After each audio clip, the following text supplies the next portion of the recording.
নমস্কাৰ। আজি 5 ছেপ্টেম্বৰ শিক্ষক দিৱসৰ দিনা সকলো ছাৰ বাইদেউসকলক মোৰ ফালৰ পৰা আন্তৰিক শুভেচ্ছা জনালোঁ। নমস্কাৰ, মই ৰাতুল শৰ্মা। আচলতে আমি আজি এই ব্যাসপাৰা অঞ্চলৰ এজন বিশিষ্ট স্বনামধন্য শিক্ষক শশীধৰ শৰ্মাদেৱৰ বাসগৃহত আজি আমি উপস্থিত হৈছোঁ। আমি আহিছোঁ জাতীয় বিদ্যালয় চিপাঝাৰ।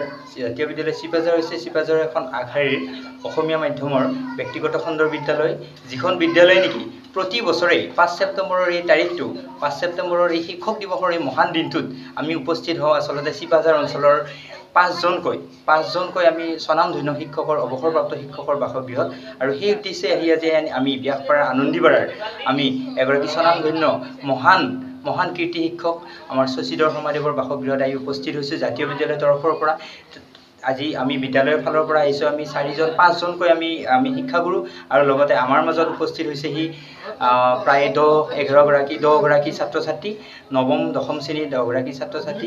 গতিকে সেই উদ্দেশ্যে আমি ইয়াত উপস্থিত হৈছোঁ আৰু ইয়াত উপস্থিত হৈ আমি এখন সভা আকাৰে সুন্দৰকৈ আনুষ্ঠানিকভাৱে আমাৰ এই মহান শিক্ষাগুৰুগৰাকীক তেখেতক আমাৰ ফালৰ পৰা, আমাৰ বিদ্যালয়ৰ তৰফৰ পৰা আমি সম্বৰ্ধনা জ্ঞাপন কৰিম, আৰু তেখেতৰ আমি দীৰ্ঘজীৱন কামনা কৰিম, আৰু আগন্তুক দিনত তথা অনাগত দিনত তেখেতৰ ফালৰ পৰা তেখেতে আমাৰ সমাজক এনেকৈ বদান্যতা আগবঢ়াই যাওক, তেখেতে কিতাপ ৰচনা কৰি যাওক, তেখেতে সাহিত্যৰ দিশত আৰু আগবাঢ়ি যাওক, কলা সংস্কৃতিত আগবাঢ়ি যাওক। আমাৰ চিপাঝাৰ অঞ্চলৰ লগতেই আমাৰ দৰং তথা অসমৰ এগৰাকী যিহেতু তেখেত স্বনামধন্য ব্যক্তি, গতিকে তেখেতে অসমৰ হৈ কাম কৰি যাওক, সাহিত্যৰ হৈ কাম কৰি যাওক। এনেকৈ আমাৰ এই শিক্ষক দিৱসত আচলতে আমি উপস্থিত হওঁ।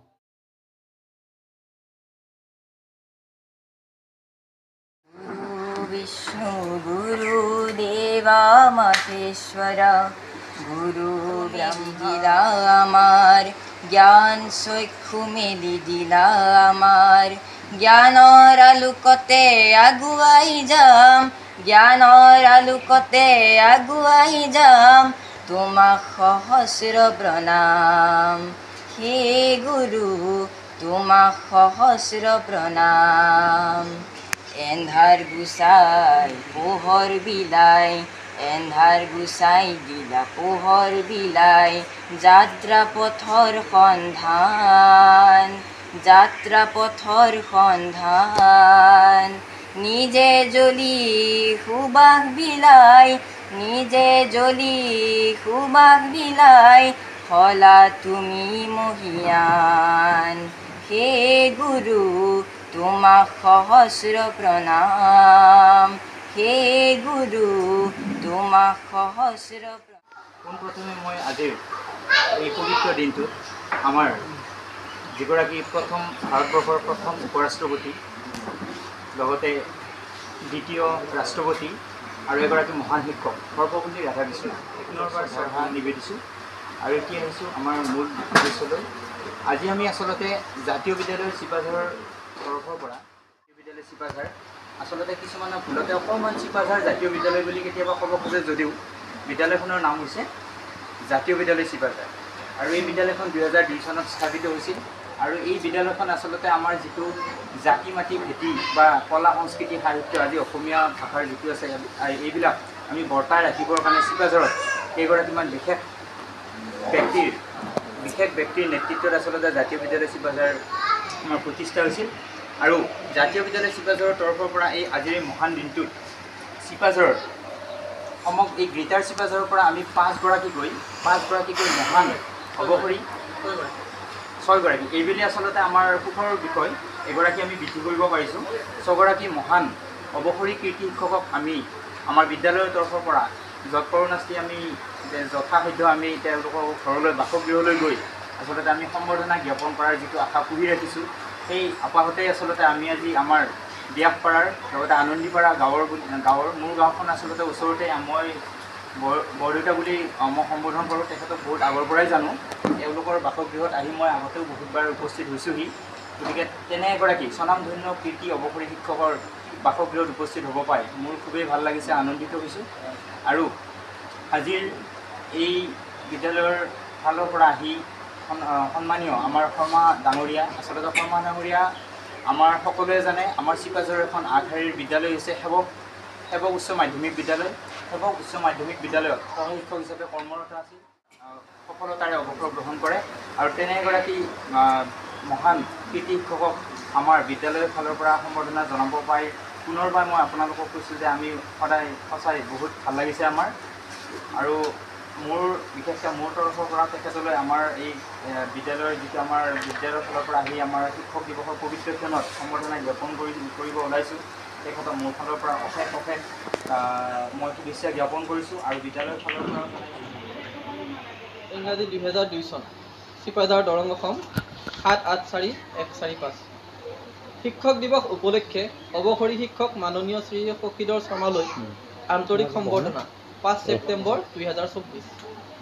শ্ৰদ্ধাস্পদেশো আপোনাক শিক্ষক দিৱসৰ আন্তৰিক শুভেচ্ছা জ্ঞাপন কৰাৰ লগতে গুৰু ভক্তিৰ সেৱা নিবেদিছোঁ। শৈক্ষিক দিশত এক গতিশীল নেতৃত্ব দিয়াত আপুনি দেখুৱাই অহা কৰ্মৰাজিৰ বাবে শিক্ষাৰ্থী হিচাপে আমি গৌৰৱান্বিত। শিক্ষা মানৱ জীৱনৰ অলংকাৰ, আশ্ৰয় আৰু মূল ভেটি। তেনে ভেটি মজবুত কৰিবলৈ অহোপুৰুষাৰ্থ কৰি অহা আপোনাৰ শিক্ষায়তনিক কৰ্মৰাজি অনাগত দিনতো হ'ব প্ৰগতিৰ দিগদৰ্শক। শিক্ষক দিৱসৰ আজিৰ এই শুভক্ষণত আপোনাৰ শিক্ষাদানৰ বদান্যতাৰ কথা সহৃদয়তাৰে সুঁৱৰিবলৈ পাই আমি সঁচাকৈয়ে সুখ অনুভৱ কৰাৰ লগতে অতিশয় আনন্দিত হৈছোঁ। উপলব্ধি কৰিছোঁ আপোনাৰ কৰ্মময় আদৰ্শ আমাৰ বাবে হৈ ৰ'ব প্ৰেৰণাৰ অমল উৎস। আজি পবিত্ৰ শিক্ষক দিৱসত জাতীয় বিদ্যালয় চিপাঝাৰৰ তৰফৰ পৰা আপোনাক জ্ঞাপন কৰিছোঁ আন্তৰিক সম্বৰ্ধনা। সময়ৰ দুৰন্ত গতিত আপোনাৰ আলোক সন্ধানী মন অধিক উদাৰ আৰু দৃঢ় হওক, এই মুহূৰ্তত তাকেই কামনা কৰিছোঁ ভগৱানৰ ওচৰত। পৰম পূজনীয় শিক্ষাগুৰু, আমাক আপুনি আশীষ প্ৰদান কৰক যাতে আমি সাফল্যৰ সৰল বাটেৰে আগবাঢ়ি অনাগত জীৱনত স্বৰ্ণখচিত কৃতিত্ব অৰ্জন কৰি গৌৰৱ অক্ষুণ্ণ ৰাখিব পাৰোঁ। সদৌ আপোনাৰ সুস্বাস্থ্য আৰু দীৰ্ঘায়ু কামনা কৰিলোঁ।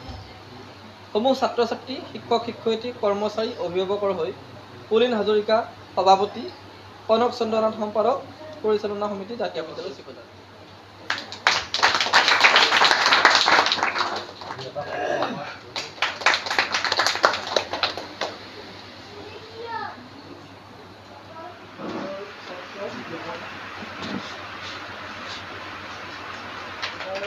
গাঁৱৰ এজন বিশিষ্ট ব্যক্তিৰ